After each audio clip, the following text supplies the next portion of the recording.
చందు 10 లక్షల కోసం చాలా బాధపడుతూ అయితే టీ స్టాల్ దగ్గరికి వచ్చి కూర్చుంటూ ఉంటాడు. ఎలాగైనా సరే రేపటిలోపు ఆ 10 లక్షలు కట్టకపోతే రేపు ఆ సేటు నేరుగా ఇంటికి వచ్చేసి నాన్నకి చెప్పేస్తాడు.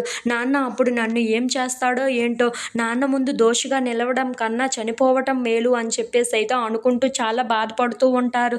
ఇంతలో అక్కడికి ధీరజ్, సాగర్ వాళ్ళు అయితే బైక్ మీద వస్తూ ఉంటాడు. చందు అక్కడ ఒక్కడే కూర్చోవటంతో, ఏంట్రా చందు, అందరం వచ్చి ఇక్కడ కూర్చుండే వాళ్ళం కదా, నువ్వు ఒక్కడవే ఈరోజు ఇలా వచ్చి కూర్చున్నావేంటి అని చెప్పేసి అయితే అడుగుతూ ఉంటారు. ఆ మాటలు వినగానే అక్కడ ఉండి చందు మాత్రం, ఏమీ లేదురా, మామూలుగా వచ్చి కూర్చున్నాను అని చెప్పేసి అయితే అంటూ ఉంటాడు.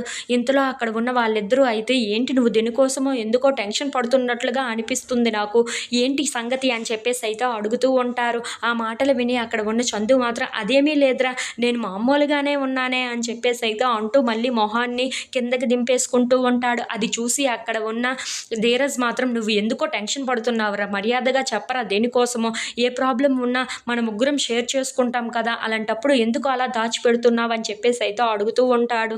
ఆ మాటలకి అక్కడ ఉన్న చందు అయితే, అదేంటంటే అని చెప్పేసి అయితే అనుకుంటూ ముందుకు వస్తూ ఉంటారు. ఇంతలో అక్కడ ఉన్న సాగర్, ఏంట్రా, ఏం విషయం ఉందో చెప్పరా అని చెప్పేసి అయితే గట్టిగా అడుగుతూ ఉంటాడు.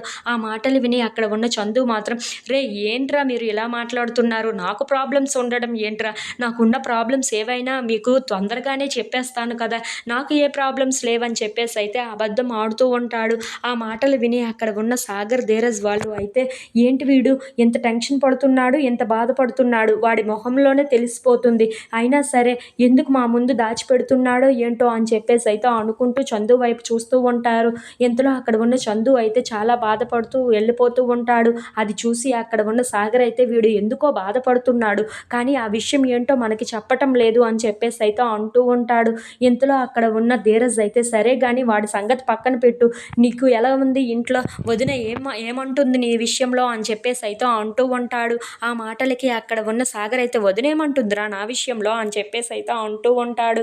అది చూసి అక్కడ ఉన్న ధీరజ్ అయితే, అది కాదురా, నువ్వు అంతకు ముందు ఎంతో పొగరుగా మాట్లాడేవాడివి కదా, ఇప్పుడు వదిన అలిగింది కదా, నీకేమైనా నర్తనశాల ఏమైనా చూపిస్తుందా ఏంటో అని అడుగుతున్నాను అని చెప్పేసి అయితే అంటూ ఉంటాడు. ఆ మాటలకి అక్కడ ఉన్న సాగర్ అయితే, వీడేంటి చూసింది చూసినట్లుగా చెప్తున్నాడే, ఇప్పుడు ఎలా మేనేజ్ చేయాలి అని చెప్పేసి అయితే అనుకుంటూ, ఏంట్రా నా ముందు తన నాటకాల, అంత సీన్ లేదు, నేను అలిగితే తను భయపడుతుందే తప్ప నన్నెప్పుడు తను భయపెట్టేదే లేదు అని చెప్పేసి అయితే అంటూ ఉంటాడు. ఆ మాటలు విని అక్కడ ఉన్న ధీరజ్ అయితే, ఓహో అలా ఉందా, అయితే వదిన మంచిదాయి కాబట్టి అదంతా అలా జరిగిపోతుంది అంతే అని చెప్పేసి అయితే అంటూ ఉంటాడు. ఇంతలో అక్కడ ఉన్న సాగర్ ధీరజ్ వైపు చూసి, మరి నీ సంగతి ఏంటి, ప్రేమ ఏం చేస్తుంది, ప్రేమ నీ మీద ఏమైనా కోపం పడుతుందా అని చెప్పేసి అయితే అడుగుతూ ఉంటాడు.